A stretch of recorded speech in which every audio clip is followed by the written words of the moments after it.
Good morning. Today we are going to be talking about miracle money, one of my favorite topics, and I just got a confirmation about this because I work with people with their budgets. It's one of my favorite topics, and I'll do some more videos on that soon. But I recently had a success story, and she messaged me and said that their finances are doing so good and that money is literally falling from the sky, which is what I had kind of promised her would happen. And so I want to share that with y'all. What is miracle money and how do you get some? Okay, miracle money is money you did not expect, and it literally falls from the sky. It could show up in your bank account. Most likely it shows up in the mailbox. So I have a little skip in my step every time I go to the mailbox because I receive miracle money regularly. This has been going on for as long as I can remember. Back even in college, I would have random money in my account and I was like, oh, I didn't know what that was from. And I attribute it to a few things. One of them is that you cannot outdo God in generosity. So the more you give, the more you will receive. So I always look at it as tenfold, but it might even be 100-fold. I'm not sure the exact numbers, how God gives back in generosity. But if I donate or if I give $1,000, I know that $10,000 is around the corner. It has always worked that way. He definitely blesses anything that you share and you're generous with your money. So these are 3 ways that I have gotten to this point where I know miracle money is a thing in my life. Okay. So the first thing is to understand that it's not our money. Like, God giveth and God taketh away. So Brandon could lose his job at any point. We could have, whatever. Our house could burn down. We are financially stable because God has blessed us with this money. So it's not ours. It is His, and He is allowing us to use it for His purposes. So that also, so that's a good mindset. Like when you do get money in, getting that detachment to it, that's not yours. So giving some of it away isn't as painful when it's not yours, it's God's money. And so that makes it a little less painful. And I like the idea, just the way it sits in my head. If I have 3 coats, then I am stealing from a poor person who has no coats. Don't take that literal, just understand that we have to share our blessings financially or material things with those in need, because we could just as easily, well, not just as easily, but we could be that person in need, and we would hope that the body of Christ comes in, swoops in, and helps us when we are in those times as well. So that's the first thing. Realizing that it's not your money is a great start.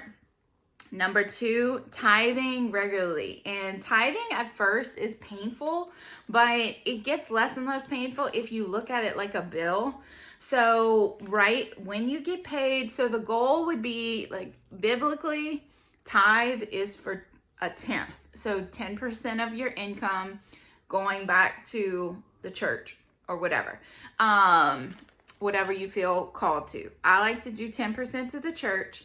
So I have it automatically deducted and I don't even feel it. It is like a bill. And I feel like if I don't pay that to God, I will struggle financially in other ways. Anytime I've ever tried to cut back my tithe, maybe I felt like I needed more money, so I was going to lower my tithe. Things happen and I felt like, okay, I'm going to put my tithe back up so that He can not, outdo me in generosity. And that is what this success story, she started tithing.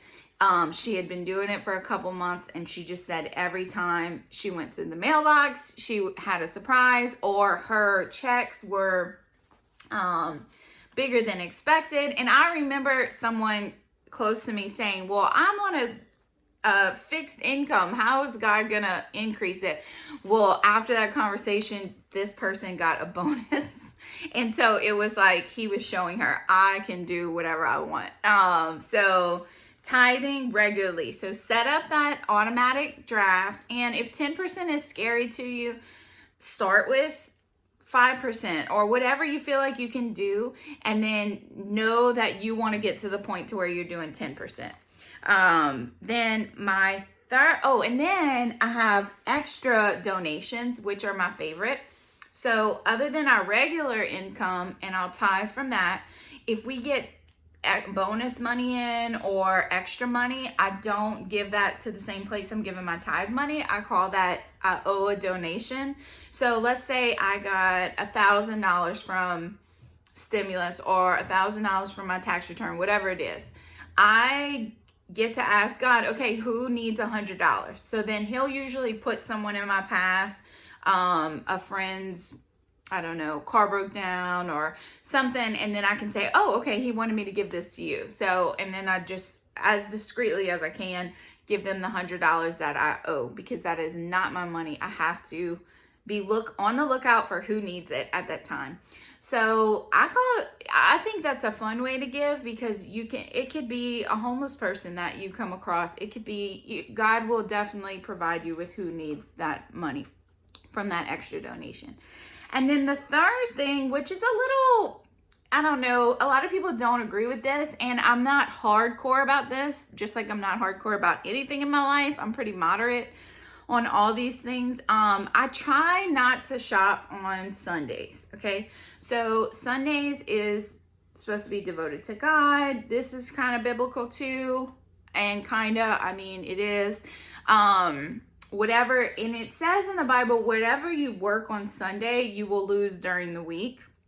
I especially noticed this when I was in a 100% commission sales position, and I felt like anytime I worked on Sunday, I didn't have a good week. But when I honored God in that request not to work or make other people work, my business just blossomed